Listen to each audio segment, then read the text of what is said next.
Mike, this design was supposed to be for Season 6 of Deep Space Nine, not real life. Today we're talking about Deep Space Nine, Season 6, Episode 3, Sons and Daughters.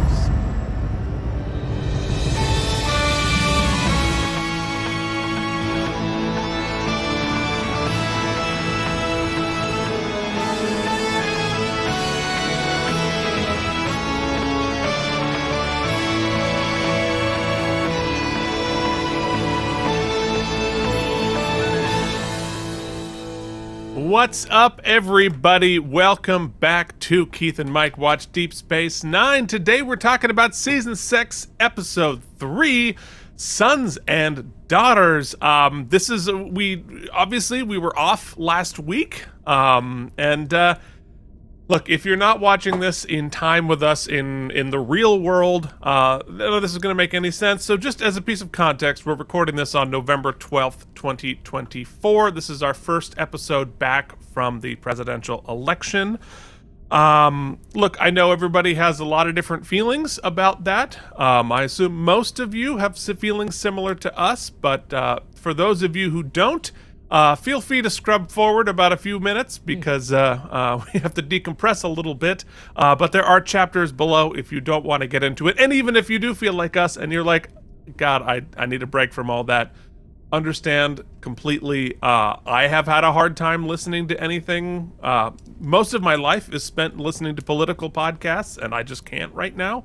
But Mike, how you doing, buddy? Hey, happy to be talking Trek. Happy to. It's funny if only the content of the episodes themselves didn't mirror the current world order in some ways. It could be a complete escape, but you can't completely escape it. Hey, I'm going to just stick by, Keith, what I said last week or 2 weeks ago. Wherever you might fall, as long as things are normal, quote unquote, try to be kind to one another. Don't be an asshole, and we'll take it from there, I guess. Yeah, I mean, I'm more of a take sideser than you are in general. But I won't get into it. I will just say that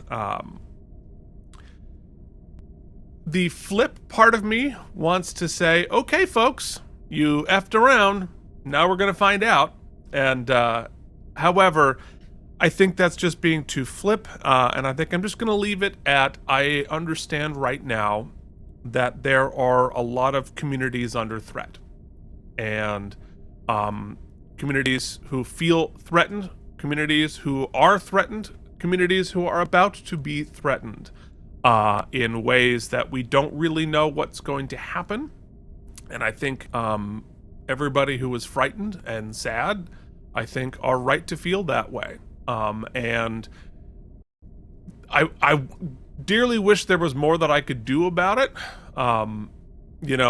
We do what we can, but I'll just say that for all of you who are under threat for any number of different reasons, and that's frankly most of us, us straight cis white dudes probably the least of which, but for all those communities under threat, we have your back, and you are welcome here no matter what's happening out in the real world. You are welcome here. And we care about you, and we want you to feel safe, at least in the tiny little way that we can control here on our show. So, that's important to us. And look, we're gonna navigate this together. If you listen to us on Out of Practice, we went through the pandemic together, and we went by week, and you can listen to Mike and I not really knowing what's gonna happen, and deal with the anxieties and the life changes and the world being upside down, and hopefully we try to have a little fun while we're doing it. But look, it's real life, and you can hear us having real life then. You're going to see us having real life now. But there it is. So let's hop into our imaginary world. Mike, this is our first episode with you in your new fancy studio. You're still just a tiny bit moved in, but it should surprise nobody that the fancy lights are up and the TV is mounted. Like, do you have any dishes or toilet paper? Nope. but the tech is in. That's all very accurate. Yeah, there's no furniture, so it's just drop lighting, and if I move my seat properly, there's a suitcase on the ground. So this is legit. We're just in, but surprisingly, the NASA ship is still launched, and we still can do the episode. So, I was able to do the watch along at home today, and the show today here. Except the dog ate my headphones, which is a thing. Yeah, sure. The dog ate my headphones is the text that I get from Mike about an hour and a half ago. The dog ate my headphones, which weirdly I think is actually true. But it's very true. Jen was. I felt. Oh man, I guess I'll do it on the episode. It's obviously not the dog's fault. The dog's a puppy. The dog's gonna chew through some things. It's clearly not Jen's fault. I mean, she was watching TV and I mean, not paying attention to the dog, but you can't keep an eye on the dog at all times. And you know, as Keith will lobby, I have expensive taste in AV stuff, and so the dog eating my headphones, which have been with us since for many shows, I was salty. And yeah.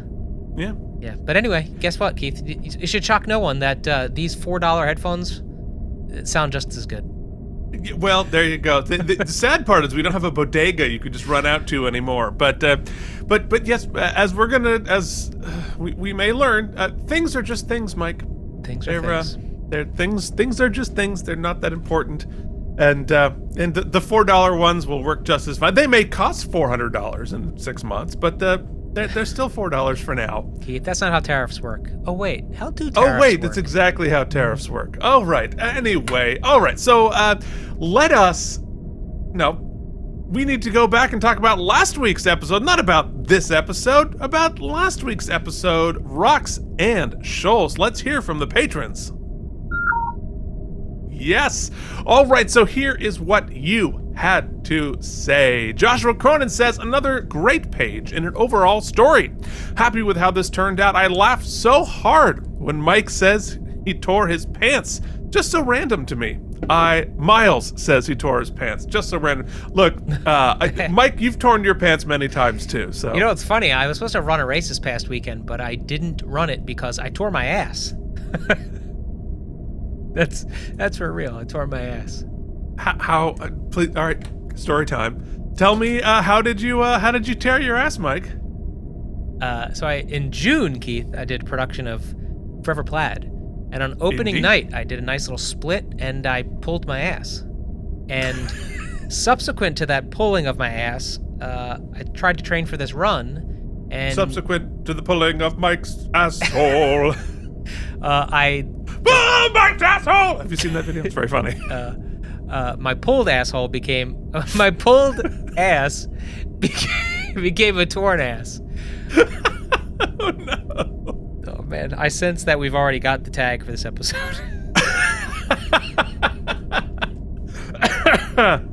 Oh, yeah, well, I mean, look, when I was doing Forever Plants. Should we start over? Nope, folks, we're just gonna sit with it. I told you you're gonna get real life. Yeah. Also doing Forever Plant. And I did not tear my asshole, but I did blow my pants to smithereens very early in the show. Now, you had more of an opportunity in your production to get off stage and do something about that. I did not. It's about a 90-minute show, one act, and never left the stage. And this was the production I was doing, wearing these like old tuxedo pants, like probably from the 60s. And when they tear, they're that old. They don't just tear a little bit. Yeah. They just exploded. My crotch exploded. And so I had to do the entire show holding my legs together. And had to modify all of the choreography to keep my legs together for almost a 90-minute show. It's really, really quite something. Listen, ass is tearing, crotch is exploding, anything's game. Just red state birth control. Okay, so anyway, we're too late, two sentences in from Joshua. He says, 90 self-sealing stem bolts from me. Oh, and I agree with both of y'all. Butterscotch is amazing. I utter butterscotch lattes every chance I can. The most coffee shops don't carry that flavor. I also love the syrup in my ice cream and the little disc candies too. I gotta tell you, the best I want all of butterscotch that right confection available, in my opinion, if you have a penny to spend on it, you gotta go to Disney and you gotta go to Harry Potter World. The butterbeer iced coffee thing is a butterscotch explosion of delight. Really? Yeah. Okay. It sounds delicious. I want all of those things that Josh just put up there. Maybe my afternoon, I'm gonna go hunt down some butterscotch.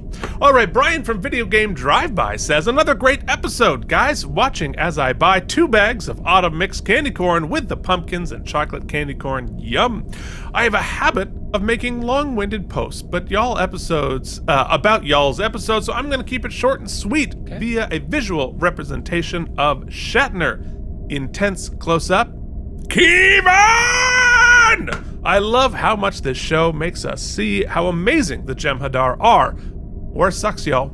90 self-reflective stem bolts makes us, as for the other recap shows, Biff, the other ones I watch are so vastly different from this one that I have room in my heart for all of them. I like it. Infinite diversity and infinite combinations of Star Trek podcasts. One is an expert pedantic rewatch and the other is a new viewer to the series. And then there's y'all, right in the middle. I'm here for the long haul for sure. Thank you, Brian. We're here for the long haul too. Thank you. Kalana Dakmar says, as per O'Brien, not a wormhole about O'Brien and the rations. He likes rations. He likes rations for short-term diet and snack, but he said when you have only rations for a week's ends, you would tire of it. The silly is thinking someone wants like something only. Hold on, I gotta scroll. When someone likes something, it's the only food they eat just because they like a recipe or a meal. Forced to eat turkey and stuffing every day because you said you were really like it on Thanksgiving is wrong, not real, and shows how or why the writers know more than us and thus were paid to write and hired to write the show. Yeah, I mean, although I like eating the same thing every day, but I think that's a neurodivergence thing, not necessarily a taste thing. They continue, yeah, I would love to do Vorta and make up prosthetics for Mike. Totally fits as I play a Klingon female captain in my creation, a Grilka Kalar mix, ergo my cosplay character name.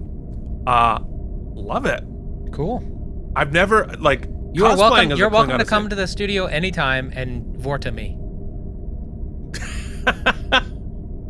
Take cool. That for what you will. Yeah, somebody pull that out and put it out of context.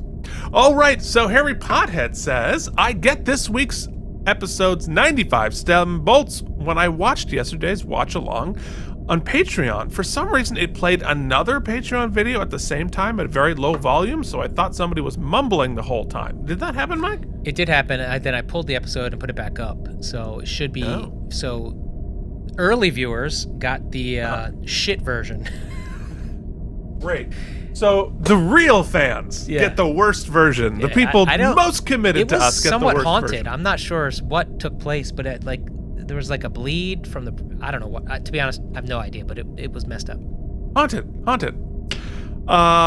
Yes. So the whole time I can tell it wasn't Jen because it was a man's voice, and I knew it wasn't Mike because his mouth wasn't moving when it was happening at the time he was speaking.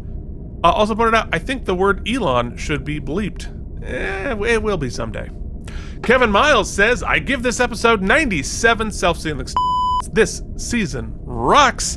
There may be other Deep Space Nine podcasts out there, but are as entertaining as yours. Phil Morris is in the TOS episode Miri when he was a kid. That's right. Were we fishing last week?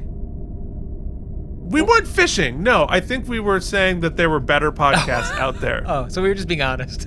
we're just being honest, and luckily our viewers aren't. So yeah, they take care of us. And his dad was next door filming Mission Impossible, talking about Phil Morris. Great. Good stories there. Hibernation Pod said, this is one of those episodes that even if it is not considered to be among the greatest, is still one of the most memorable to me. I have always really enjoyed this one and rank it highly among my personal favorites. I don't feel any need to get into it or nitpick anything ever at all. The few good scenes are what make it great for me. Nog and Garrick giving us the callback to Empek Nor through the lens of distrust, while Sisko and Ramatakran are super solid in their exchanges. I said a while back how much I really liked the Jem'Hadar leaders, and this one was one of my absolute favorites. 95 self-sealing stem bolts hibernation pants. I like it. May consider a possible name change. Yeah. I like it. I'm still wearing my hibernation pants. I got my pants on. Mysterious Anne says, every Vedic, Kai, and Prylar we meet on Deep Space Nine feels like it's someone I've met in real life in the church, including Vedic Yassam. Beautifully written and portrayed. The first time I watched it, I went through the whole range of emotions, along with Kira, including frustration that the Vedic was being so uncompromising and impractical, then haunted by the lengths that Yassam went in order to oppose evil and wake Kira up. The scenes of Kira going through her morning routine are some of the best storytellings of life under occupation I've ever seen. 97 self-sealing stem bolts. No more context needed. Hey, YouTube, yeah. I will say, not to get into the personal, because that's not what my point is. My point is that Anne takes the opportunity of being a patron to reach out to us via our patron page and have sort of a personal dialogue as well. We chat about things that's not Star Trek, real life stuff, and we encourage y'all to take that opportunity as well too. We're happy to be here, to be a sounding board, to chat about stuff, to just vent. It's kind of a little community as well. Doesn't have to be Trek, and come on over, patreon.com/K and N. Definitely. YouTube viewer says, O'Brien has survived many horrible things, but nothing prepared him for the trauma of tearing his pants. My favorite scene of the episode, in an episode where every scene was on point. This episode was great. The A plots and B points are excellent with solid location works. Well, Jeffrey Combs really brought the Wayun 4 and Wayun 5 to life, and Tyrion the Creep, Liquidator Brunt. I really like all the Vorta on Deep Space Nine. All the Vorta guest stars bring their A game, and the writers and directors give the Vorta actors all the support they need. The Vorta may be clones, but they are not personality clones, unlike, say, the Romulan Empire, which has two characters, generic Romulan female and generic Romulan male. 100% right. Eris initially played the role of damsel in distress, and then Kilana tried to flirt with Sisko, but both dropped the feminine stereotypical roles the second they stopped being useful. I guess we don't see male Vorta act stereotypically masculine too often either. Though I loved You Will Not Allow when Wayun only took the tough guy facade for only about 10 seconds before switching back to politese. Good word.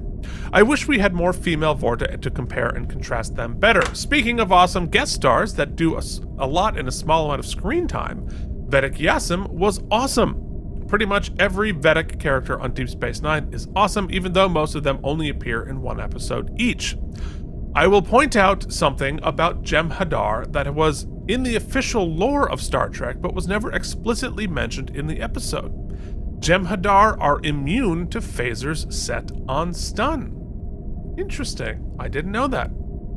Lastly, Cthulhu 2024. Why vote for the lesser evil? That made me laugh. I give this episode 94 out of 100 reparative stitches to O'Brien's pants. JD says, years ago, as me and my friend group started getting late diagnosis, we at one point wrote a jingle that was like, me and all my friends are autistic, some have bipolar, some OCD, and some are just stupid and hang out with you and me. It was dumb, but we thought it was funny. Yeah, there should be a community of us late diagnosed. Marshmallows and cereal marshmallows are not the same thing.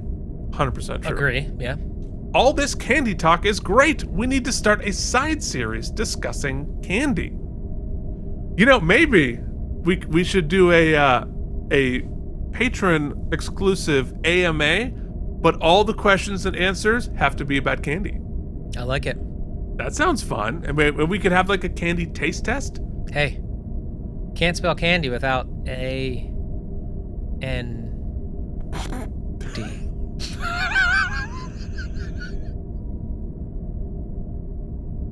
See, that's when my brain goes ahead.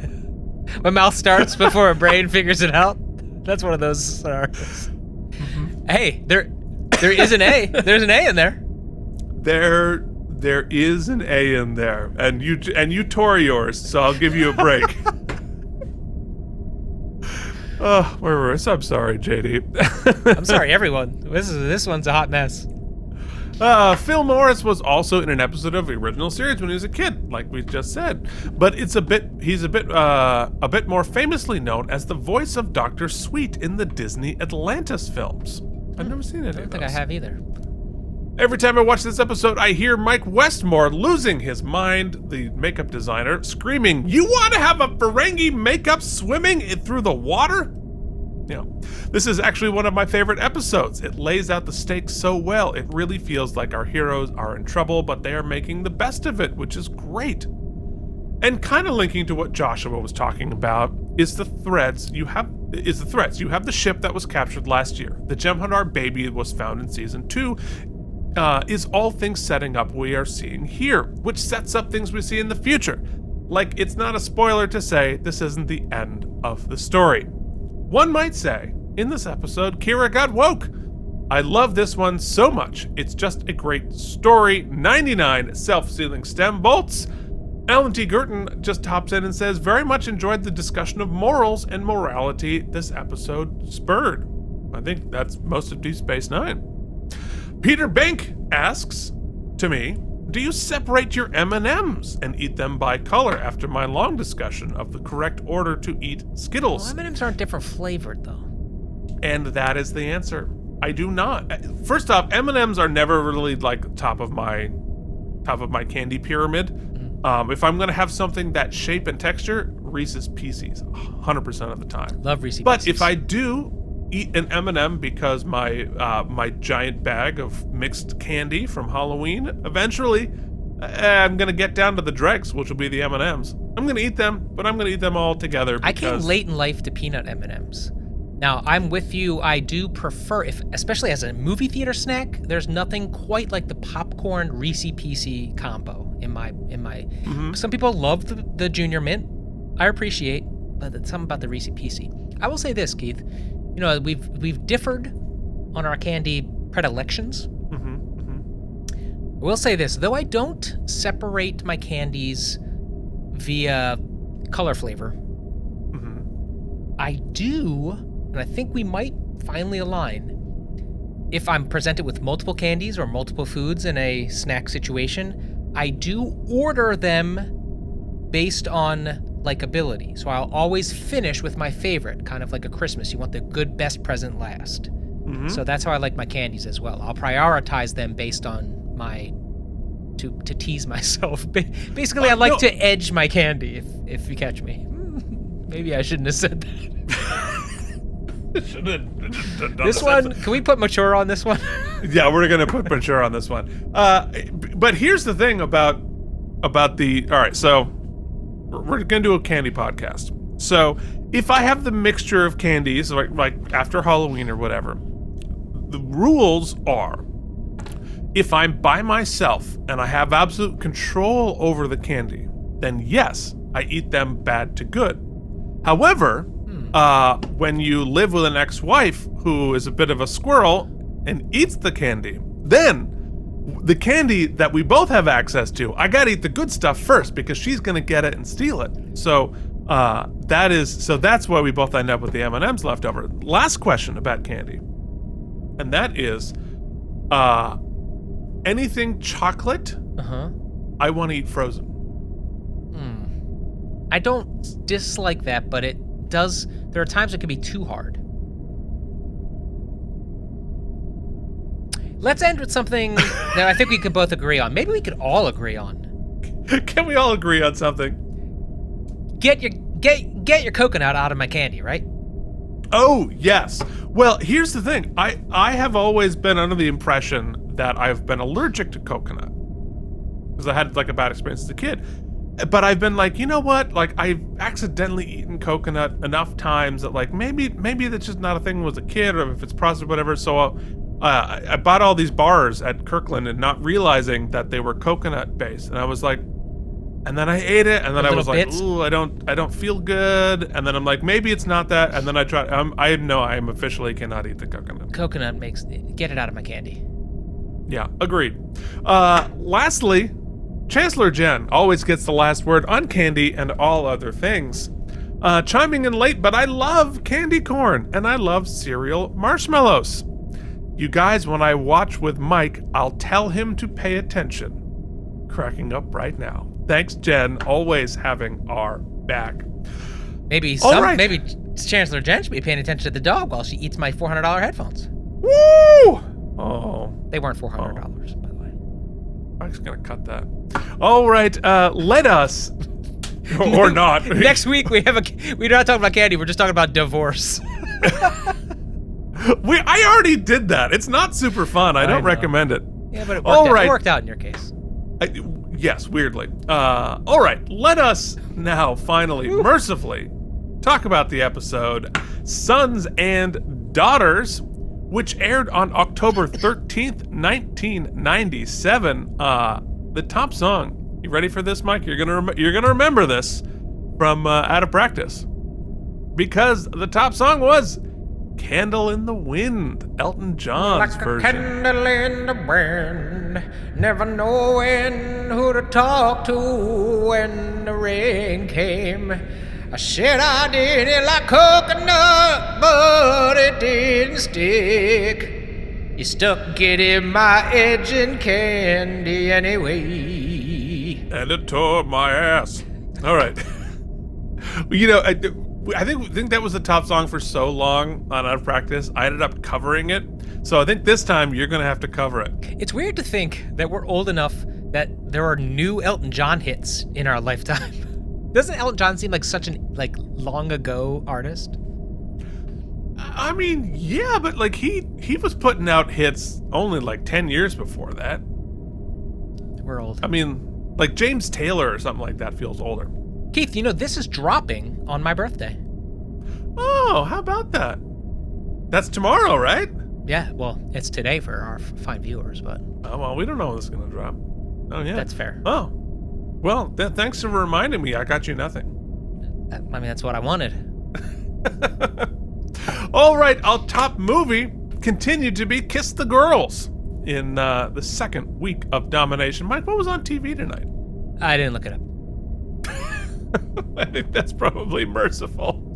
What was Voyager doing? They were doing the episode The Raven, where we get a little bit of backstory from new crew member 7 of 9. I look forward to getting to all of that. Look, I don't know much about Voyager at all, but I do know about 709. Don't know much, but I know about 7 of 9. Because if you were alive at that period of time, you knew about it. Because I noticed certain things when I was 17. All right, this episode was directed by Jesus Salvador Trevino, who last directed The Begotten. It has a teleplay by Bradley Bunny? Thompson. Bad Bunny? By Bad Bunny. Bad Bunny wrote the teleplay for this. Interesting. I don't think he was born, but yeah. Bradley Thompson and David Weddle, which means it's time to do something trivial after all this hard. Now Keith, waste your time. Some more. With trivial trivia. Candy! We're going to have to put a timestamp in for candy discussion. Okay. Oh, yeah, definitely. All right. So, I guess we're just going to jump right into the elephant, the elephant in the room, Alexander. Now, Mike, because you've definitely seen Alexander on Next Gen. That episode is always on BBC America when I turn on my television. It's always that episode. Alexander did a mess of episodes. Oh, the episode, it's always the one where like Worf wants to die. Yeah. He breaks his back with some Tupperware. Yeah. It's a whole thing. Is it the same kid, though? I kept asking today. Is it the same actor? Definitely not. Yeah. But they definitely made this version of Alexander look exactly. It's the exact makeup design of Worf on TNG. Yeah, well, the same genetics. But yeah, no, the actor at this point would have been like 12. So, but we're gonna get into it. So, Alexander appears older than expected in this episode, given that he was still a young boy when last he appeared on The Next Generation. Producer Ira Stephen Bear admits that the show took some liberties with Alexander's age. They felt that if Alexander was too young, Worf's treatment of him would seem overly aggressive. Also, casting an actor over the age of 18, they avoided the strict labor regulations regarding how many hours minors are allowed to work in the day.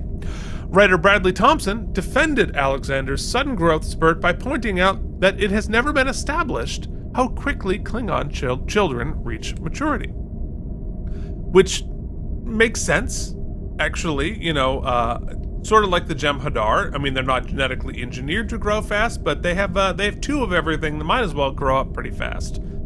And not to mention, war ages you. That's true. That's true. When you put the 12-year-olds playing with Charlie.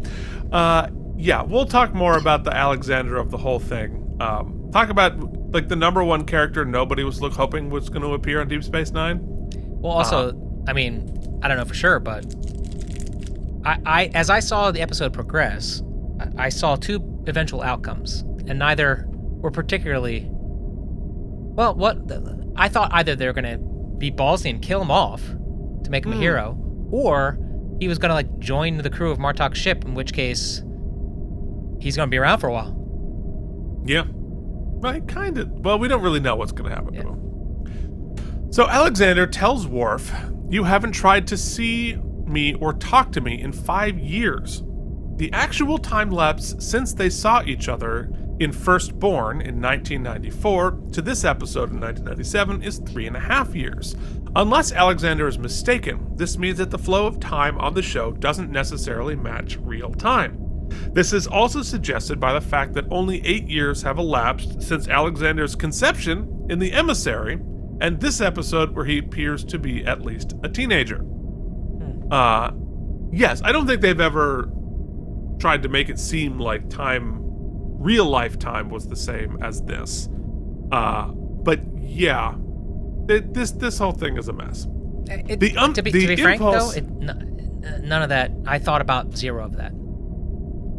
Well, yeah, I mean, I guess if once we eventually get around to watching all of Next Gen, after we watch all of Voyager and Enterprise, you'll realize how big a part of all things like Alexander became. It sounds to me by the time we get there, I'll have dementia, so I won't realize anything. By the time we get there? Yeah. Yeah. So, yeah, we'll talk about it. So, the impulse reactor on the Rotaran that Alexander repairs is a redress of the prop for the HMS Bounty's bird of prey, which we're going to find in Star Trek 3 when we get there. The dilithium chamber in Star Trek 3 and Star Trek 4. Although I guess we don't see it till 4. Anyway, yeah. The British Board of Film Classification cut this episode by approximately 25 seconds. In the uncut version of the palm-cutting ritual scene, Martok hands the knife to Alexander and Worf, who both cut their palms and let the blood drip onto the chalice. You can hear a slight jump in the music key at the moment of the cut. The reason given by the BBFC for the censorship was that because the show was primarily aimed at teenagers, they felt that a scene in which two of the characters mix blood could encourage viewers to do otherwise, and at this point increase the risk of HIV transfer. Strangely, an almost identical scene involving Martok and Gowron occurs later, but the scene is passed uncut. 2016 airings of the episode on CBS Action have reinstated the scene. Interesting. Yeah, because like it would be silly to cut it for blood, but at that time, yeah, that we were sort of in the middle of being freaked out by that. Interesting. Yeah. You want to know who may be freaked out, but will remain perpetually interesting, Mike? Those are the people that are a part of our Patreon Hall of Fame, Keith. They're patrons who have gone above and beyond the call of duty. You see them here on the screen, and though we love them with the most of our heart, we do reserve all of our heart for all of the patrons. And you can see them on this slide that generally I would put on first, but today I didn't. Good cover. They are Brian, Gimbal Beersock, Peter Bank, Frank Rinch, Corks Bar, Yanba, Ryan Chesley, Andre, Romulan Shoulderpad Enjoyer, Joshua Cronin, Merritt Neath, Andrew Hayes, Alan, and the mysterious Worf's Big Old Boot Shivs, Charles Babbage, Harry Potter, and Anthis Carl Fisher. The Chancellor, that's Chancellor Jen. Of course, Brian from Video Game Drive-By, CRM Productions, Nicolay, YouTube Viewer, James Hubbard, Hibernation Pod, Miri Holcomb, Odo's Bucket, Lost Emu, Scott B. And the people who send us stuff in the mail, JD Makes, Colin Dagan, Chris, Frank Rinch, Pat, Joshua Cronin, Kevin Miles. Please send us stuff in the mail. It's really fun. And those saving up for Starfleet, Bolian for Soup, Lutz, Kremer, Wild Edgeridge, Andreas, Jerome A. Gibson, and Zantari. And if you just become a member of the Patreon, don't even have to give us $1. You can listen to all of the watch-alongs. Don't forget that's an option. Come and give us a check it out. Patreon.com/K&M. And let us not forget to welcome our newest pensioner. Our newest pensioner. This Alan episode Gurton has been so long that you've collected a pension. Yes, so I forgot to update the slide, but Alan Gurton has joined the team. We read your comment. Thank you so much for joining us. It's great to have a little family here. All right, so our little families on the show include guest stars Mark Warden as Alexander Rashenko, Mark's first time as Alexander Rashenko. I believe this is our third Alexander in the Star Trek universe. Mark Alaimo is here as Dukat, J.G. Hertzler is here as Martok, Melanie Smith as Ziyal, Casey Biggs as Damar, Sem Zeller as Chakarg, and, you ready for this, Mike? Gabrielle Union as Ingarid. Did you notice her? No. She's the young female Klingon. Yeah, she looked familiar, but I didn't put my finger on it. Well, it's freaking Gabrielle Union. All right. What do you say we hop into our screening?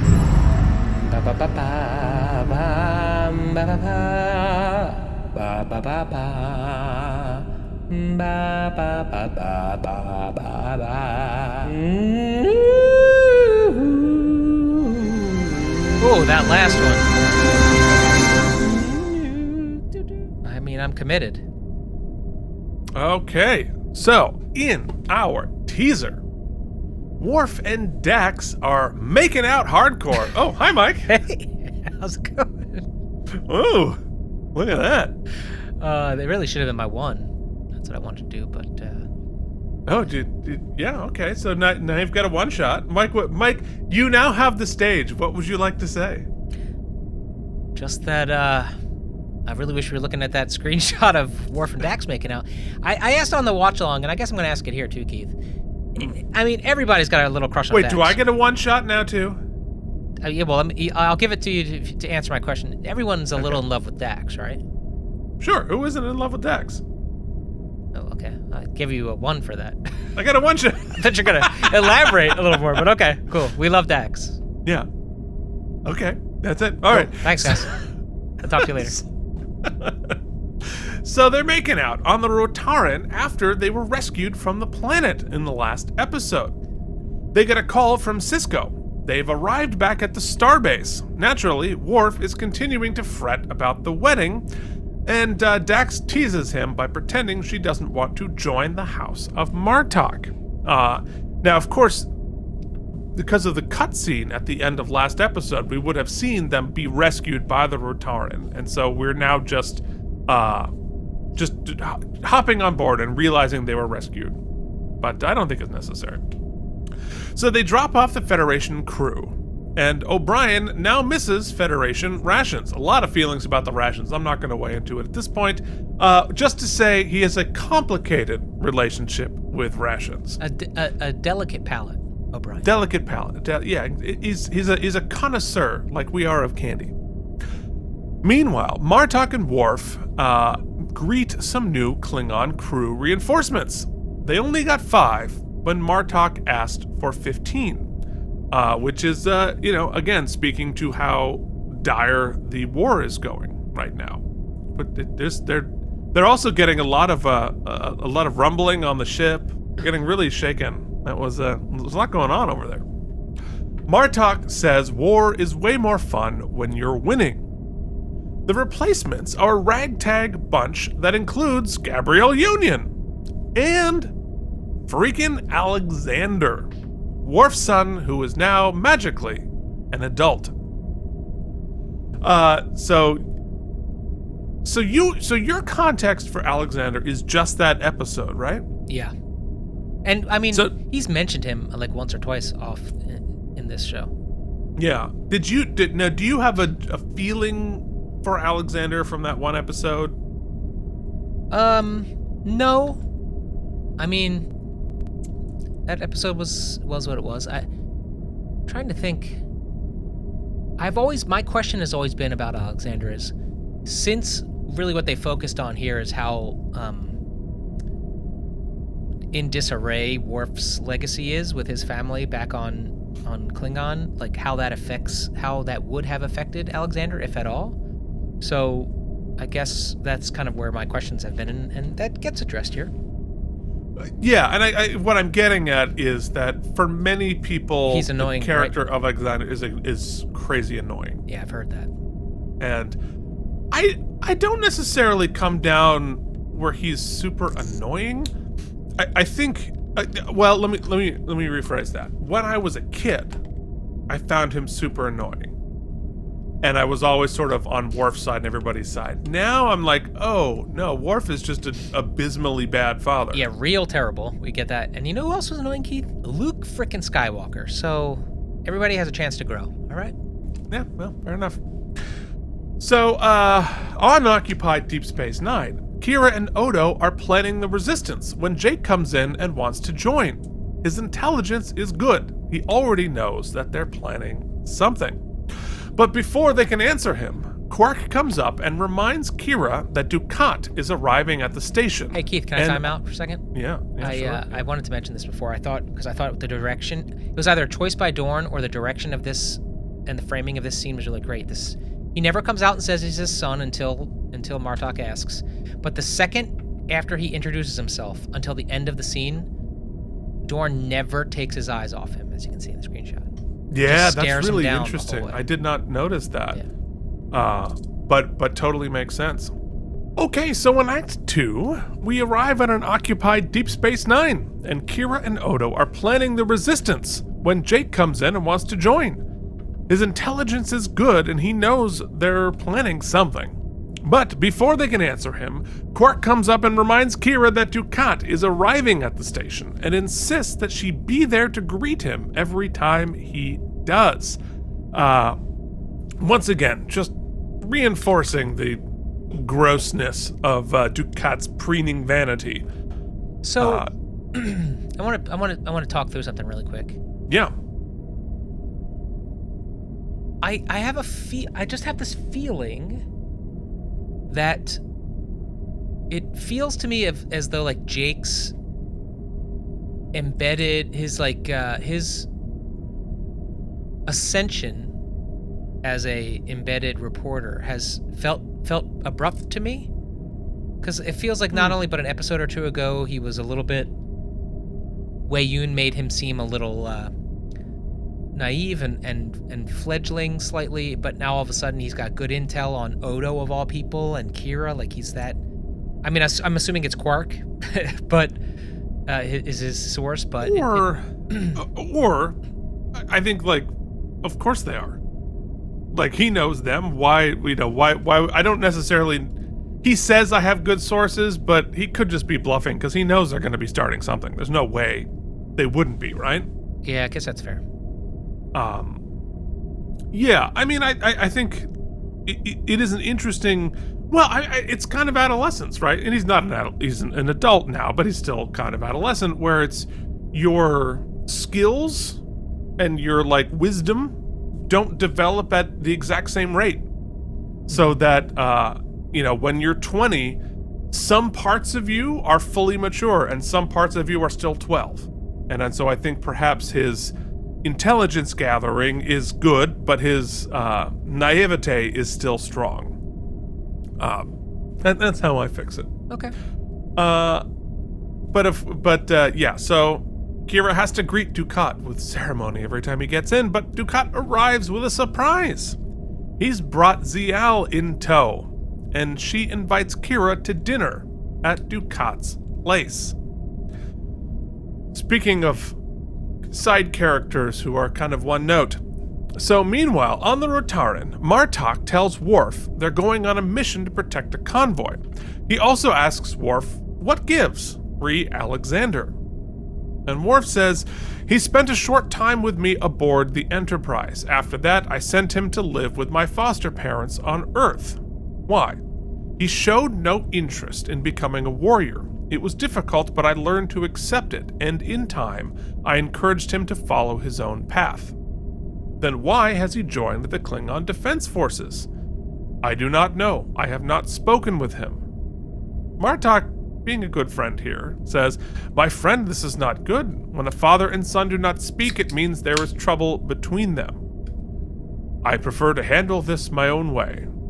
Then do so. He goes from friend to commander. Very seamlessly there.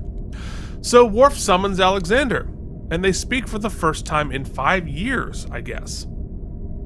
I guess we might as well just talk about it while we're talking about it. Okay, so when we left them, it is sort of as Worf said. Alexander's like, I don't want to be a warrior. That's not my thing. And Worf's like, okay, you don't have to be. Go to Earth and live with your grandparents. All right, so that's it. And I don't think we ever get a satisfactory answer here. Why? Did you just never speak to him again? What gives? I can't answer that. I'm going to talk a little bit more. Spoiler alert. If we're going to keep talking about fathers and sons, we're going to keep talking fathers and sons when we get to the wrap-ups. Yeah. So it's not a direct parallel to Worf, but it's. Let me ask you this, because I didn't see that episode. Yep. Was when Worf said, "Hey, you're not going to be a warrior. Go to Earth." Was it? It definitely wasn't with the compassion that Ben had that same talk with Jake, right? Where he was like, you're not going to be a Starfleet. You're going to be a writer. I haven't seen the episode in a bit, so I'd have to go back and rewatch it again. But he definitely did not leave it with the type of animosity that would lead you to believe he wouldn't speak to him ever again. It seemed like it was coming from a positive and healthy place. It was not a F you dad, F you son, and then they ran off to Earth. It wasn't that at all. So does it feel, not having seen any of that, this episode definitely has a message, has a feeling, and I'm definitely team Alexander. For sure. Do you think they just decided to retcon it a bit to make it to have more of a dramatic series story here? I think it might have been the writers addressing their own behavior they forgot about Alexander and they didn't ever make him a part of Worf's story. And they're like, oh, right, we should address that in some fashion, and almost made Worf culpable for them writing Alexander off. Alexander's arc for it, it must, as much as it seems like maybe, and there's definitely a bit of him wanting to confront his father in a way, but also, I know, and I'm sure, Veterans Day was yesterday, and there are plenty of people who weren't soldiers or weren't inclined to join the military as children, who perhaps there was a 9/11 or an inspiring event that changed that for them. And it's very clear that the fight against the Dominion would have inspired young people to want to take up arms and defend their homeland. They're at war, yeah. So it's not absurd to think that Alexander might be doing the same. Which I think would make a lot of sense. That's not the story they tell. Yeah. There's I don't think we ever get a satisfactory answer for what Alexander's even trying. Neither side's motivation makes any sense to me in this episode. Because I assume that, do they address this, perhaps? I assume that Alexander, if it was just about Worf, he would, as a whatever age he is, would not have the ability to choose which ship they send him to. Right. So, you mean Alexander? How did Alexander get on? Yeah, if his motivation was, I got to go confront my father, unless they put out like a bulletin on like a bodega, they put up a sign-up sheet and they were like, oh, Worf's looking for 5 good men. Also, an interesting possible wormhole. Perfect. You got the exact key. Now that being said, right? Alexander or Worf is famous, right, in the Klingon world, and Alexander might be able to like call in some favors or it could be an enemy of Worf trying to shame him by putting his son there. Could be a friend of Worf saying, I'm gonna have, whatever it is. Like there are ways in which having a celebrity father changes the doors that are opened or closed for you. We could explore it deeply, because I thought it was interesting in that scene. I mean, you see just by looking at him, and the way it's set up, I knew instantly it was Alexander. Even though I have no real experience with Alexander, which is kind of interesting, which means they clearly were indicating heavily. But Worf is not shocked to see him, and Alexander is not shocked to see Worf. So it's not like this is a meet cute, It seems like there was a predetermination on someone's part.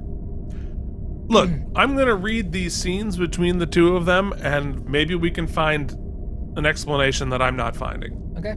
So Worf says, did you think enlisting would please me? No, pleasing you did not enter my decision. With all due respect, does this conversation have any bearing on my duties aboard the ship? Stop pretending to be a warrior. We both know you do not belong here. You have heard what I expect from the rest of the crew. I will expect you to do twice that. Do you understand? We understand each other? Perfectly. You may go. So, he doesn't say why he's here. Worf doesn't really ask why he's here. So we go through that scene and we just know that they're angry at each other, but we don't really know why. Yeah, thus far, it does play as though it is a coincidence. Which seems so convenient that it just can't be, right? I don't know. I don't think it's a coincidence at all.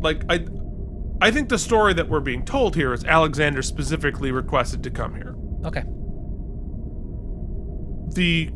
That part I accept. The other part, but to do what? Right. Confront his father, sort of, but he doesn't confront his father. Here's your opportunity. Confront your dad, and he's not. Yeah, he almost has to be backdoored into confronting him. I mean, we have the confrontation dialogue, I think, where he says what he wants to say. A little bit, but he doesn't say what he wants. Right, but I think sometimes.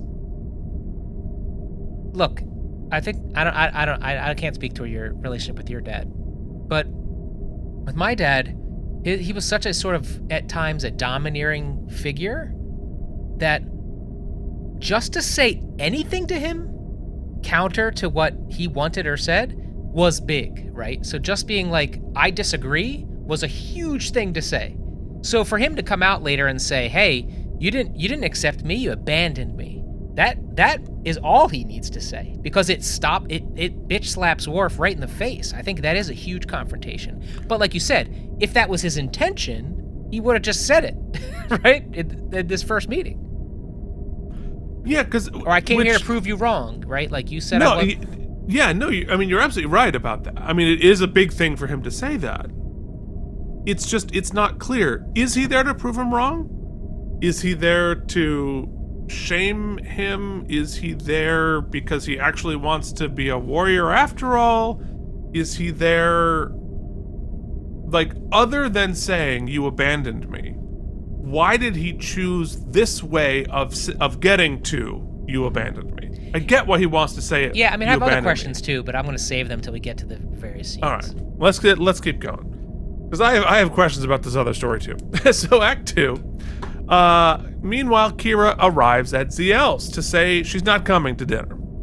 Ziel has been facing some discomfort on Bajor. Everyone is polite, but her dad is leading a war against the emissary, so it's awkward. Ziel says, "This station is the closest thing to home that I have. You're here, my father is here. And the last time you defied him, he left you here to die." Ziel says, "We talked about that. He admits he overreacted, but family loyalty is important to my father, and I felt betrayed by him. And he felt I betrayed him. You betrayed him? I think it's the other way around. He misses me, Nerys, and I've missed him. I have to give him a chance. He's all I have except for you." Then she guilts Kira into coming by saying she's got a special surprise. I know, we're talking about it too early, but like, what is the, like, is Zial supposed to be stupid? like, what are we trying to say about Zial here? Well, it's funny. I couldn't get over the whole, sorry to bring it to this, but sort of my reaction to the look, we both sides politics all the time. You know, that's how I play, and I know you're Yes. not that way. You do, yes. Yeah. But I can understand people's politics being different. I can understand, I can somewhat empathize with a lot of different viewpoints. However, for me, this election cycle, the thing that I've come back to is like, look what this guy did. Look at the type of person he is. Like, why would you checkmark that? Forget the politics. He's a dirtbag. That's how this, and that's what Nerys is saying in the scene. That's why I couldn't get past that. I was just like, oh my God, she's saying the thing. Where she's just like, what? Yeah. He screwed you. He screwed you over. He continually does that. What are you forgiving? And like to do the both parallel in the real world and this, like, it's not just that he's a dirtbag. And like, he can be a dirtbag, whatever, and you forget, like, we have complicated relationships with the people in our lives, with our parents, totally get it all. It's not just that he's a dirtbag, it's what he does to other people. Yeah. And so like, he's not just a dirtbag to himself, right? He's actively hurting other people. And so it's like oppressing all these people. It's like you're not just signing up for a guy who just like steals cable. You're signing up for a guy who's actively oppressing and hurting large sections of vulnerable people. I think, man, I'm trying not to be too political. I think that I was having this conversation earlier today. It's sort of like the Matrix, right? There are people who took the pill and people who didn't take the pill, right? And so the people who took the pill can see through it. And so it's hard not to see the other people as just like these sheepy people who are just like, how do you not see what's happening?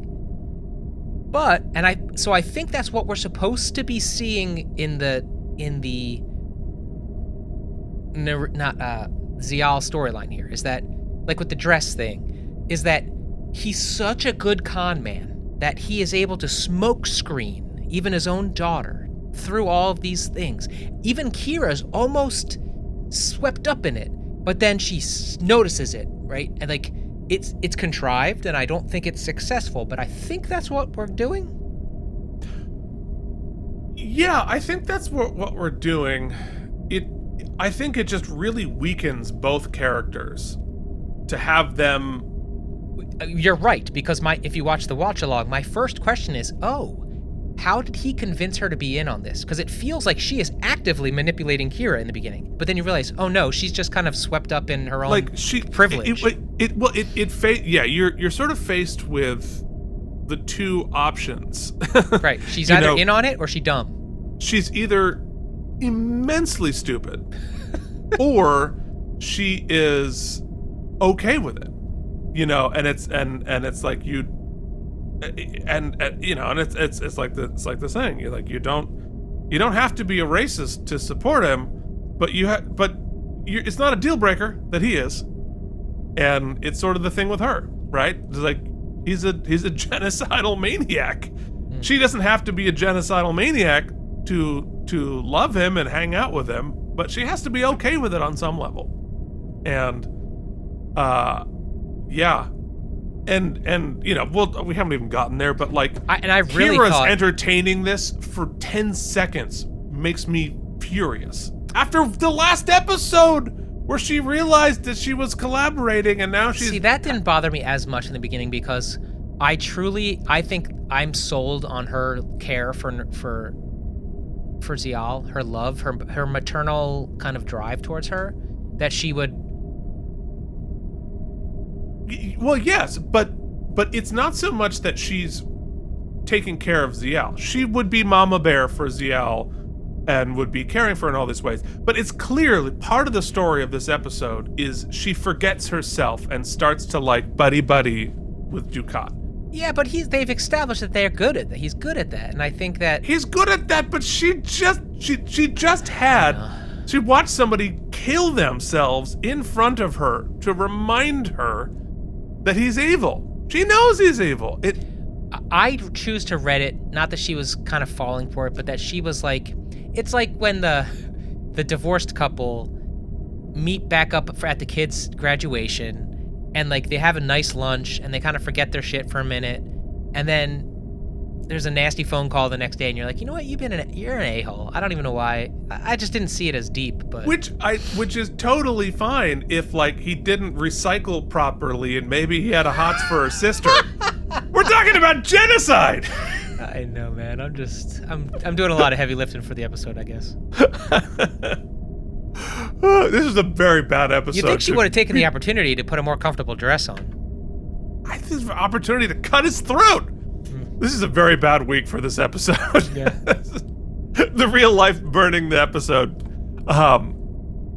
Anyway. All right, we need to do that. We need to do bully scene number 1. Yes.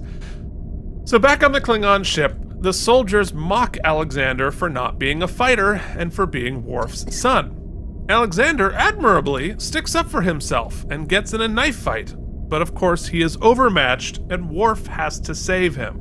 So Worf and Alexander have not admitted that they're father and son, so clearly it's known. So it's known by everybody.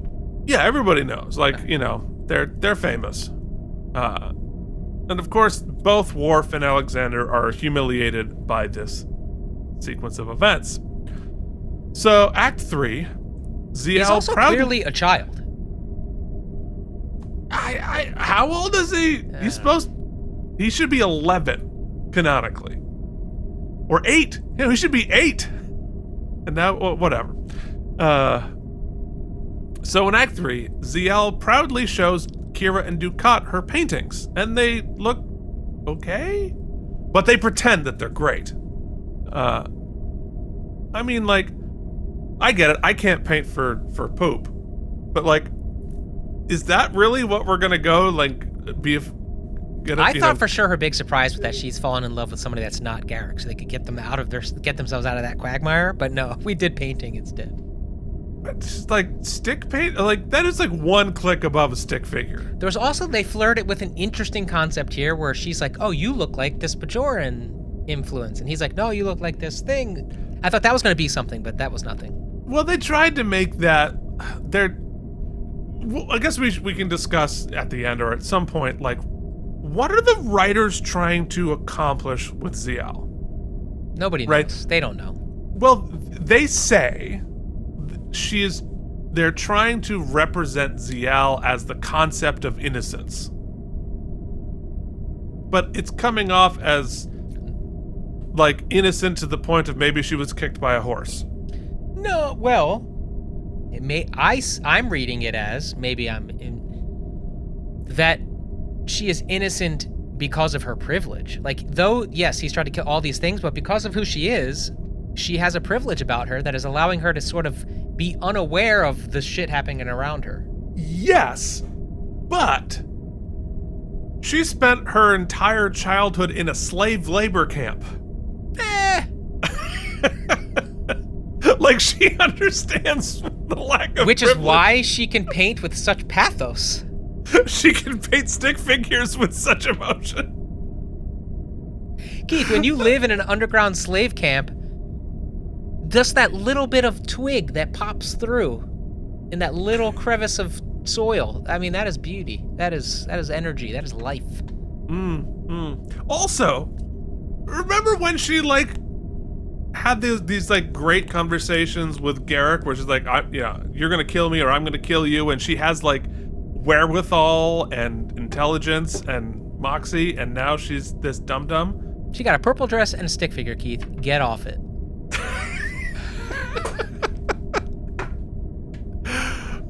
They're both very proud of her, and like you just said, she wants to bring people together with her stick drawings. Obviously, speaking for both Bajor and Cardassia and Kira and Dukat. I mean, at least Alexander picks up a gun. He's like, let's do this thing. We're at war. She's like, I need to make art. said Keith and Mike, the artists. Yeah, well, anyway, she seems terribly naive. Kira and Dukat discuss, and Kira is oddly congenial with Dukat. It feels gross. And Dukat says, we seldom see eye to eye, Major, but I know you care about my daughter, and for that I am grateful. You know what I like about Alimo, though, still? Despite all of this confusion Keith and I are talking about. I will be honest with you, when in this scene, despite how weird it feels and all that stuff, his delivery is 1000% legitimate. I think he is completely sincere, which just colors Dukat so weird and crazy and dimensional that I love have it. no problem whatsoever with the depiction of Dukat. Yeah, it is. My problem is people's reactions. Because remember, the 2 episodes ago, there was that scene that was very, like, rape subtext between the two of them. Like, what is going on? Anyway. So back on the Klingon ship, Martok and Worf discuss the fight that Alexander was in. Martok thinks Worf made a mistake by intervening.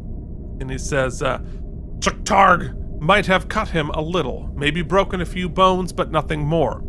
You say Alexander never wanted to become a warrior. Clearly he has changed his mind. You are his first officer. Teach him to survive. The Jem'Hadar will not be as forgiving as Chuktar. Which frankly is good advice. Like, obviously don't let him get killed, but we need to scrape our knees. That's how we build our confidence in ourselves, and people respect us. Like I've talked about before, one of the mistakes that I feel like very few things that I would necessarily really want to do differently from my childhood, one of which is stick up for myself and get in the fight and bloody my nose and get in trouble for it and learn that I didn't need to be a doormat. So Keith, as we move into the next scene here, yeah, I have a sort of assumption I'm making about Star Trek, but I need it to be. Am I to presuppose that some races, like the Klingons, Cardassians perhaps, like, you know how like we teach our kids now to speak Spanish coming up in school, and how to code, like, so that they get a heads up? Do we just teach everybody how to like do ship navigation? Is that just something everybody knows how to do? Because it doesn't sound like he's been studying warrior for very long, but he's like running ops on the ship. On an outnumbered ship during war, why is he the one? On the surface, it makes no sense. However, I will defend it with this. They're at war. He asked for 15 trained soldiers. He got 5 misfits. And, it's a moment of desperation, so maybe, you throw the guy who just had basic training onto the front lines, and, like, that's part of the deal. Okay. But, yeah, I agree. Also, hopefully you're going to be able to explain the ending to me, because they make it like it was like the Kirk maneuver, him locking himself in the shut, but I'm like, they don't explain why that's a smart move. I have no idea. We'll get there. So it's been bothering me. they get an alert to battle stations. Alexander announces there's a Jem'Hadar attack ship bearing down on them, but it turns out to be a training program that he forgot to turn off. And Alexander continues to be annoying, even as an adult. Worf goes to yell at him, but Martok stops him. He will never make that mistake again, and it's better for us to be too ready than not ready enough. Another Klingon teases Alexander, but good-naturedly. Martok says, "You see, they have accepted him." And Worf says, "They have accepted him as the ship's fool." Sick burn. Sick burn. But again, all right, so obviously we don't necessarily have great feelings about this episode, but I will say, I love the continuation of Martok as the brutal, terrifying warrior, but also like very progressive. Yeah, Martok's awesome. You said it. I didn't understand it until recently, but he's awesome. He is like the thinking man's progressive, He's kind sort of like Klingon Miyagi. warrior. Yeah, he's the best of us all, for sure. So, in Act 4, on Deep Space Nine, a preening, speechifying Dukat speechifies to some Bajoran diplomats. He finishes, then pulls Kira aside to say someone is going to display some of Zial's stick drawings, and he invites Kira to the party. Now here is a cutscene. I'm going to read to you. Maybe we'll get some more context. Kira says, the busy life of an interstellar despot, which is where the scene ends in the episode. But Dukat then says, I prefer the term tyrant. In the stage direction says, Kira almost smiles. She's in a good mood, and for once the banter with Dukat isn't so bad. Dukat says, I was thinking of assigning Damar to escort Zial to the opening. Damar, you can't be serious. He's a fine officer from a good family. He's a self-righteous sycophant who despises everything Bajoran. I assure you, Major, Damar doesn't despise your people. Then why does his upper lip curl every time he says the word Bajor? She imitates Damar. Bajorans could use a lesson in respect. He does no such thing. Then Damar enters. Gul Dukat? Damar, impeccable timing as always. Sir, the Bajoran, sneer, he does the thing what she did. Delegation requests that the replicators be shipped by Bajoran transports. Kira laughs outright. Damar abruptly stops and glowers at her. Thank you, Damar. That will be all. You heard the Major. Sir, we'll continue this discussion another time. Very well. He executes an about face, then strides from the room. Dukat says, I believe I owe you an apology, you and the Bajoran people. Dukat's perfect Damar imitation causes them both to burst out laughing. It's a humorous, warm moment between two old enemies, and for this brief instant, it's almost possible to forget all that's happened between Kira and Dukat in the past. Hate it. That's why they cut it. Maybe they gave you the old Aida. Have I gone a step too far? It's... I feel this would have been a perfectly fine sequence a season or two ago while we were on the Dukat redemption arc. I will agree. It's too late. I think what we're saying, so we don't have to belabor it later, is exactly that, Keith. I think that scene we're referencing, rapey scene from last week before, or the premiere. Yeah, it felt like that was supposed to be, and we interpreted it as much as a what do you call that? The line once you cross it, you can't come back. What's that called? It's not the Maginot line. It's gonna bother us if we don't know this now. It's the line of, point of no return. We'll say point of no return. Yeah. Past the point of no return. And he is a douchebag. And so to only 2 weeks later there are other ways to show how manipulative he is. In fact, if they had just done the portion with Zial and Kira witnesses him smoke and mirroring Zial, and puppeting Zial and being horrified by it, that would make perfect sense, yeah. I think it's out of character for Kira, and that's what's bothering us. I think it doesn't sit in the realm of possibility for someone so smart. And also, and again, they shot this out of sequence with last episode, right? So perhaps they sort of forgot about the implications of Kira realizing she's a collaborator now, and it feels out of sequence. But also, like that scene with her and Dukat in the season premiere, like you said, we crossed the line, and there's no going back. It feels really weird. And even his reaction when she throws the dress, you could look at that so many ways, because he doesn't do that. Like, you remember when she stormed out and spit in his face, basically, in that previous episode, he was like, reacted with fury because he wasn't getting his way. This time he reacts with like oh, golly gee.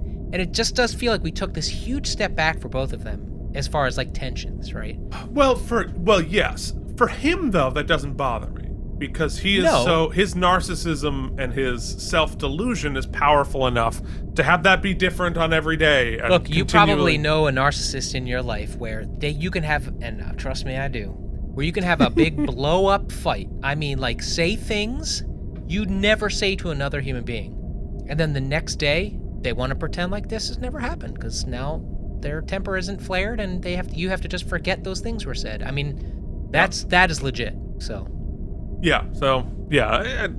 Dukat makes sense to me here. Kira does not. I think Dukat's one of my favorite characters. I think he's amazing. The writing and the portrayal all meet this nexus of just like such a good bad guy. Yeah, he's a fantastic character. So, back with the Klingons, Worf tries to teach Alexander better fighting technique, and Worf is using a Jem'Hadar weapon to teach Alexander how to counter.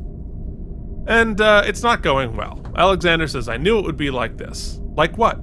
You must be pleased. Now you can tell me that I'm a failure as a Klingon. Alexander, or are you just going to send me away again? We're not playing in the hollow suites now. This is war. The Jem'Hadar will cut you to pieces.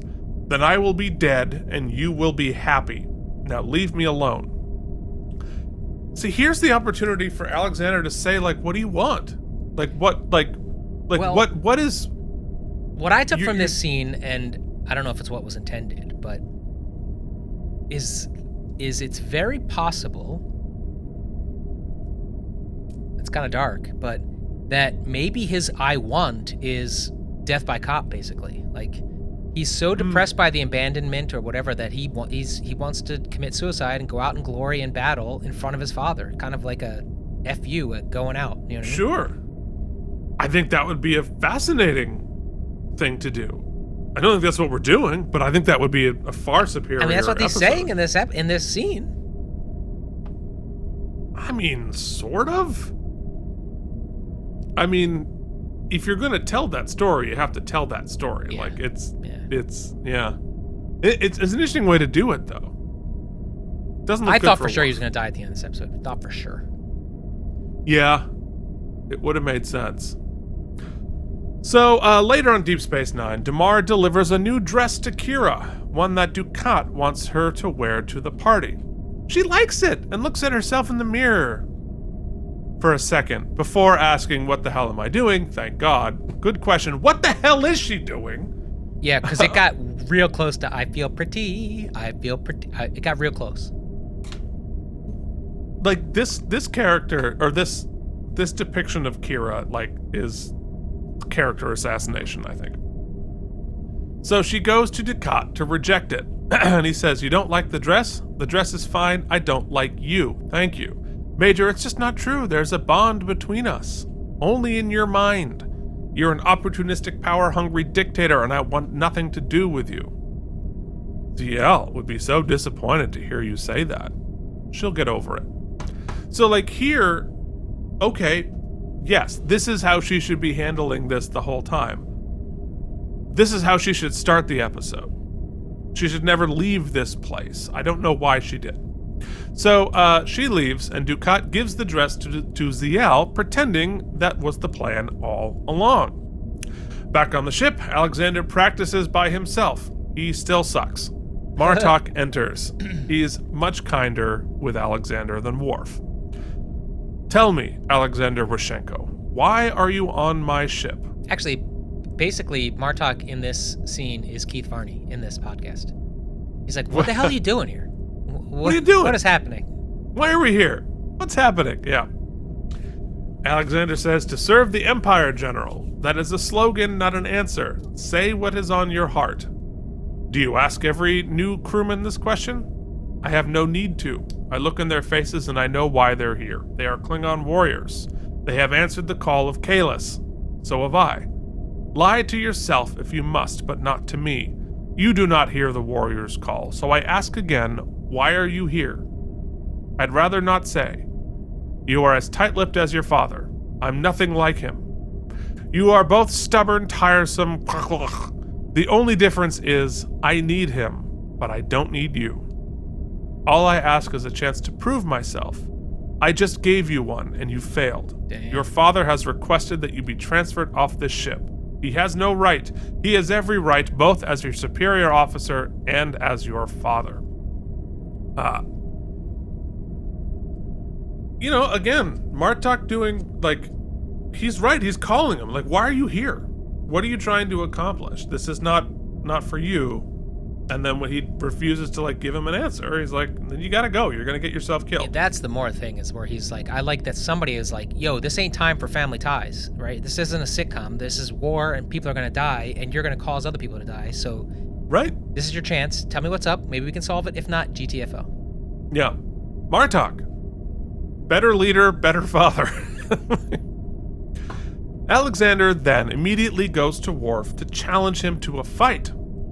And that's the dagger stab is I'm challenging you to a fight to the death in Klingon. Worf says, I do not want to hurt you, Alexander. I want to help you. By getting rid of me, all you've ever done my whole life is send me away. I am a Klingon warrior. I lead a warrior's life. It is not the path for you. You told me that yourself, and I have come to accept it.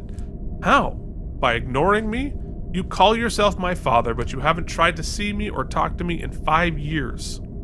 I wasn't the kind of son you wanted, so you pretended you had no son. You never accepted me. You abandoned me. Yikes. Not untrue. Yeah, I often think about my dad, he had some children before us, and, when he met my mom, and they had a little more of a stable situation, and he had my brother, and I think up until my brother was born, he had kept some sort of a troubled sort of relationship with those other kids and their mom. There was tension in that relationship, his first wife, because they were kids. And when he was a little more stable with work and with my mom and with my brother being born and then myself being born, he allowed contact with those other kids to cease. Right? He let the mom take them off and start another family, and he started his family because this was a chance to start over. And as far as I understand, he never contacted them again. And then when he was just about to die, my grandmother reached out to them and asked if they wanted to see him after 30 years or whatever, and they said no, we don't really know him. And so he never saw those kids again. So he took the opportunity for a clean slate, right? And I see some parallels here to he's got Dax, and he's got his new life on the Defiant DS9, and maybe he allowed himself to believe that Alexander was better off and he was starting over and it was for the best for everybody. But the truth is that that's just a story you tell yourself to get yourself off the hook mentally, emotionally. But that's not really taking into account what Alexander's been going through. And I think this scene is pretty effective in showing the stakes and the trauma that he's endured. Now, whether the time and all that works out, it doesn't sound like it does, but for the story we're telling today in this episode, it does. Yeah, well, and I think that it's, I don't dislike Alexander coming back and confronting Worf about this. I think Worf's treatment of Alexander is sort of a stain on Worf's character. And I think it needs to be addressed, and I'm glad that they're addressing it. I don't understand what Alexander is trying to do. And maybe I guess you could make the argument that Alexander is a kid. He's angry, he's hurt. He doesn't quite have a plan. He just wants to express that feeling, so his plan doesn't necessarily make sense. And so, okay, I get that. And that feels like a more realistic real life thing. But it's hard on a TV show that is usually so tight and so clear about characters' motivations and plans, and you know, they work and they don't work, and they're smart or they're dumb, but like we know what the plan is. And I don't know what the plan is here. Other than confronting him, but he could confront him in any number of different ways. It's odd that it's this way. Anyway, so before Worf can answer, they are called to battle stations. I really wish we could have seen Worf answer this. So much more interesting than this battle here would be Worf's answer to "You abandoned me." But we get a space battle with multiple Jem'Hadar ships. Alexander is knocked down by a shower of and he notes that there's a plasma leak somewhere, and he offers to go fix it before it explodes. Worf lets him go with the guy that Alexander fought previously. They blow up a ship and then a third, and they win the battle. And Worf check on Alexander.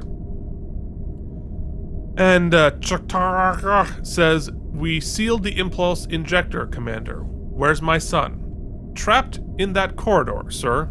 After we secured the injector, I sent him in there to put away the tools, and somehow he tripped the emergency lockdown. We were trying to override it now."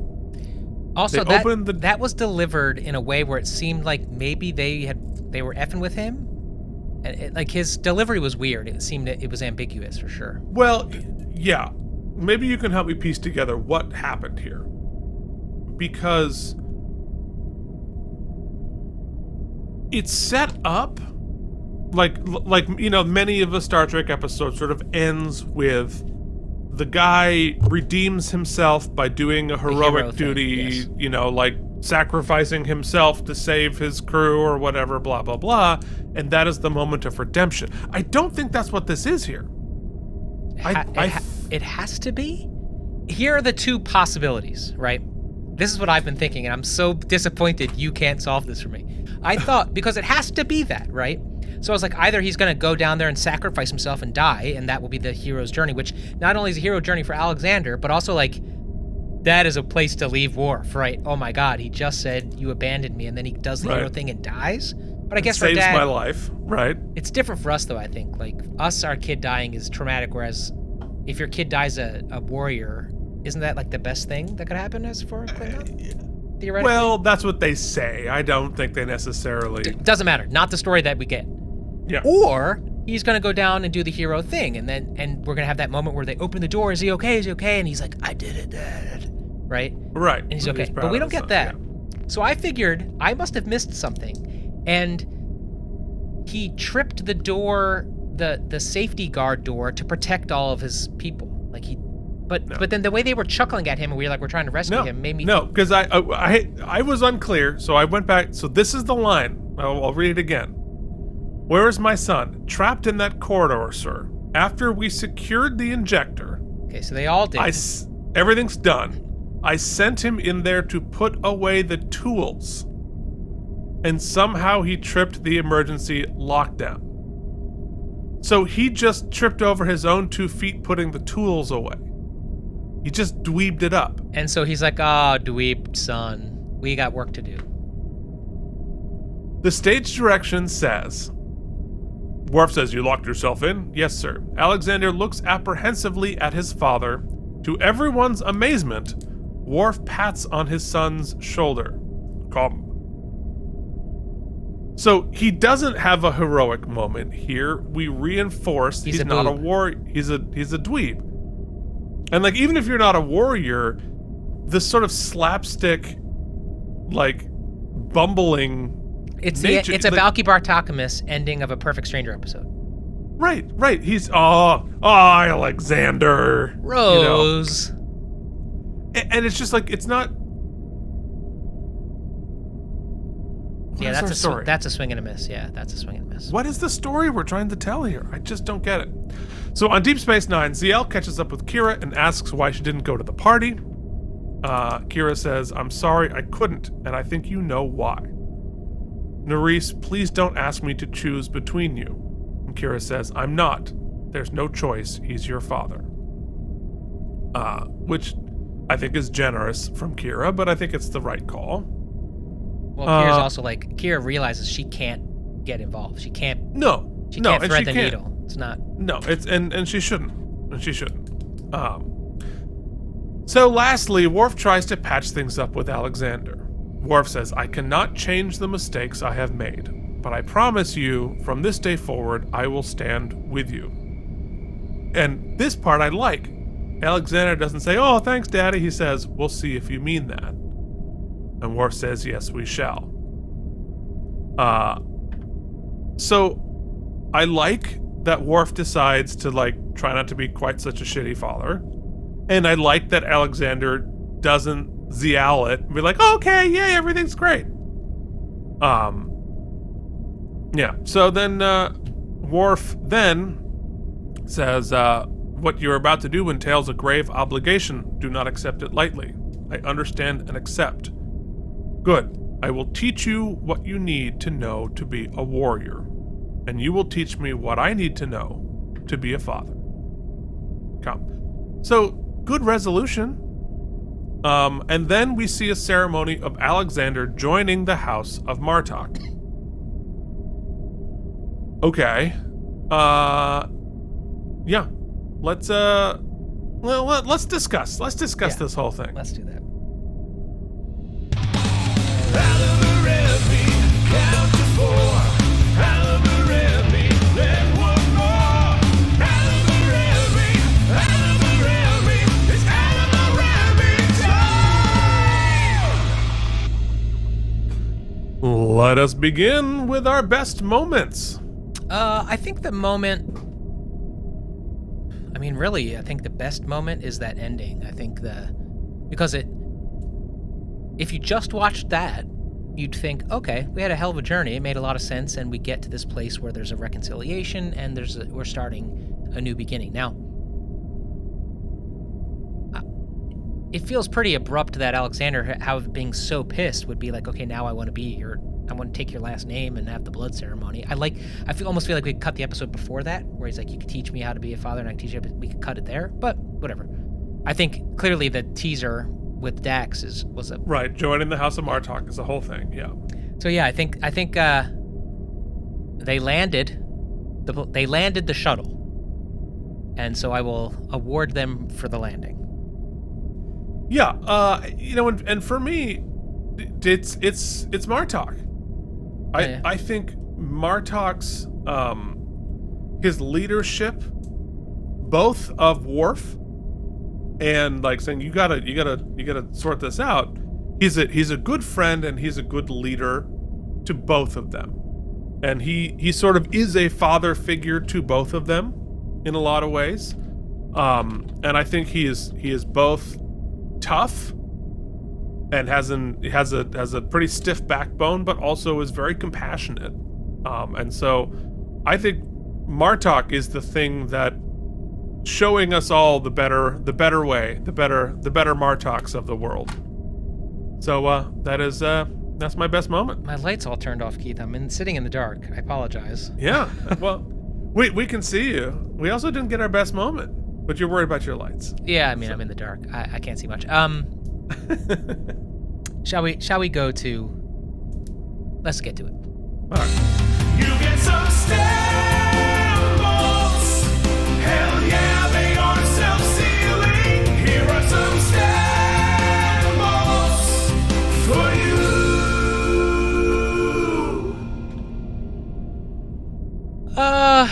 Listen. Season 6 so far has been absolutely bonkers good. Yeah. So it if you're not nailing it, it's going to feel like quite the drop off. I'll say this. Let me start here. I will compliment that I think that both the A story and the B story are very substantial stories. I think they are, as far as plots go, they're both equal, and I think that lends a great balance to the episode. They both have thematic ties, as parental sort of things. I think, not to belabor the point, we've been saying it, but like they just don't quite know what they want to say. And there are choices that are made that seem just baffling. Kira's sort of, you said it, Kira's sort of ignorance or sudden forgetting of, it's not even like the ruse is that elaborate. I mean, he gets her pretty dress and she's painting some pictures and invites her over to dinner.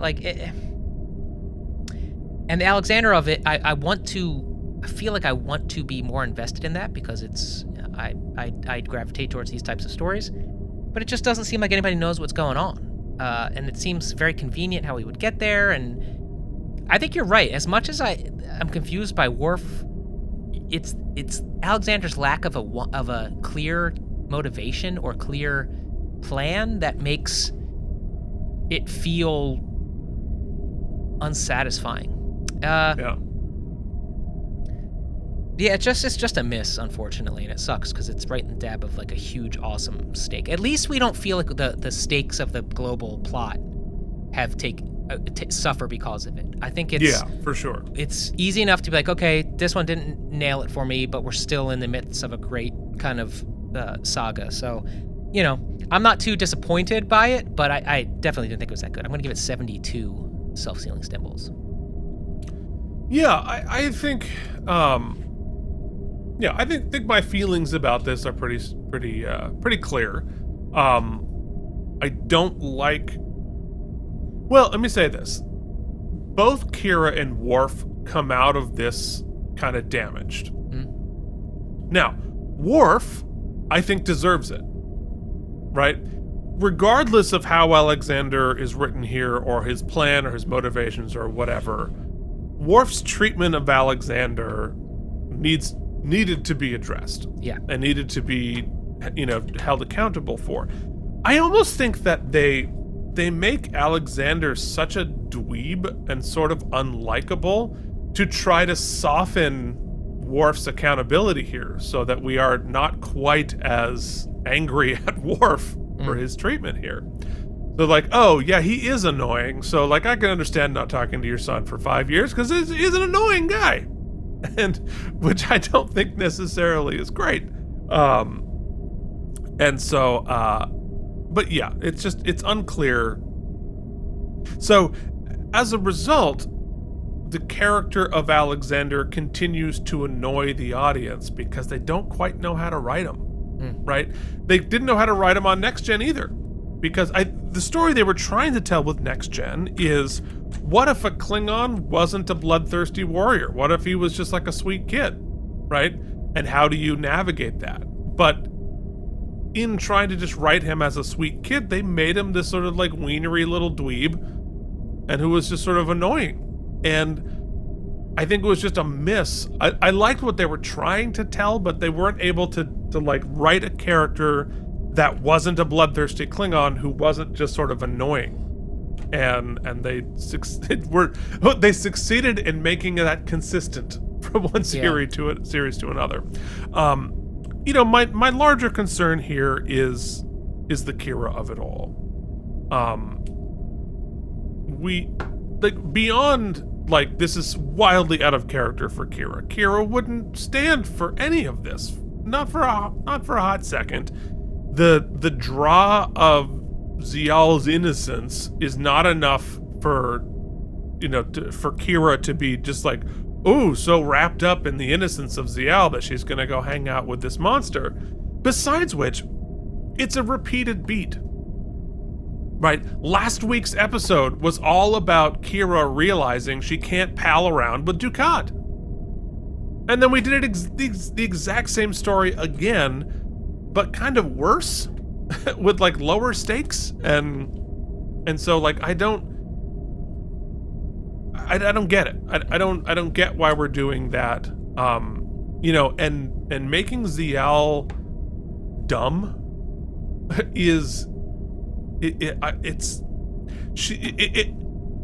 a little. All right, I'm gonna hot take here, but it's time for hot takes. Yeah, do it. I think this version of Zial is a little misogynistic, and the reason for that is you take this intelligent, complex character that she used to be and nerf her to be this dumb damsel in distress who's like so terribly naive, but she's pretty, right? And she just becomes a crayon color of like naive, pretty young thing, right? And I think it's just a bad. It's just bad writing for women, and like she becomes a tool for something else. And I think honestly, the same thing for Kira. Kira like being swept up by her maternal vapors, and then like, oh, the pretty dress. Like, I don't like the writing of women in this episode. I think it's a little bit poorly written, a little misogynistic. So that's sort of my feelings about that. So this episode gets 61 self-sealing stem bolts to me. So folks out there, what did you think? Am I being too hard on this? Am I missing something? Are we both missing something? Well, yeah, chances are Mike missing something are very high, but almost expected, some would say. Yeah, that's just part of the show. So I'm curious what everybody else feels about this episode. It got on IMDb. It gets a 7.0, which is 128 out of 173. So by far a below average episode of Deep Space Nine, even in the larger canon. Next week we are discussing Behind the Lines. Luckily, we're gonna start ramping back up. So interesting stuff to come.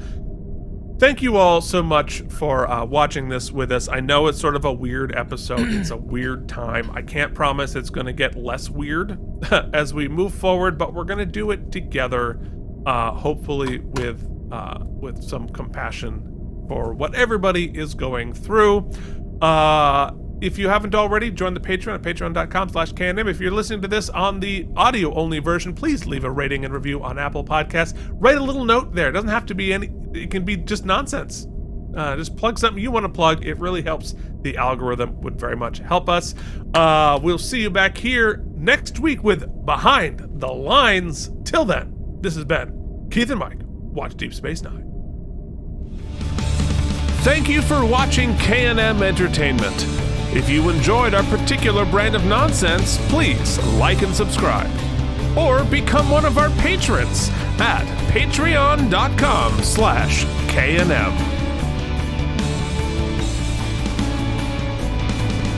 Subsequent to the pulling of Mike's asshole. My pulled asshole became a torn ass. Oh, no. When I was doing Forever Plants. Should we start over? Nope. Folks, we're just going to sit with it. I told you you're going to get real life. Yeah.